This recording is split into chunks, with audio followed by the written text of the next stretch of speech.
માલધારી સમાજ શું કમાણી છે એ મહત્વ નહીં, પણ આવી હંગરી છે ને એ મહત્વ. બતાય વિડીયો બતાવી જાય એનો. આ રોડમાં મળે, માર્ગમાં મળે ને તો પૂછવું પડે.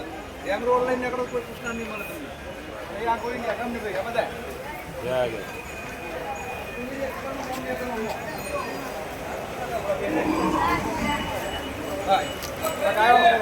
હમું કર ભાઈ. આ ગોવિંદભાઈ એકમ નહીં ગાયો. ઊંચું કર ઊંચું.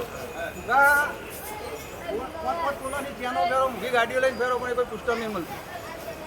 ગાય રસ્તામાં મળે તો ગોમના જોપો મળે, ગોમ વધુ ઊભી હોય ને તો રબારી સમાજને માલધારી ખુશી તો કોની ગાય હોય. એટલે આ તો રોગો છે જે રાખા ને એને ખબર છે. ના રાખે એના તો ખાલી ગાય જ લાગે. સાચું કોનજીભાઈ સાચું. મહારાજ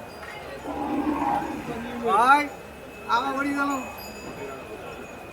મોટેરા ગોમના છે અને ગોપાભાઈ ભરવા આપણી ગાયામાં 2-4 વખત ચા પી ગયેલા. આ ખેર અને ભાઈ વિશાલભાઈ અને ખેરનું ગામ જ એક છસો મોટેરા ગામમાં ખેર છે. બહુ તમે બહુ છે ભાઈ આવતો જતા ખબર લે રસ્તા મળે તો આખો કાચ ખોલો, અડધો કાચ ના ખોલો. જે ગાયની ચેપટ આવતી ને અડધો જ ખોલો, ત્યાં વગર જ બતાવો. ગાયની ચેપટને મોજો હોય ત્યારે વગર જ બતાવો, પણ ગાયની લાગણી વાળો ઉભો રહે. જય ગૌ માતા.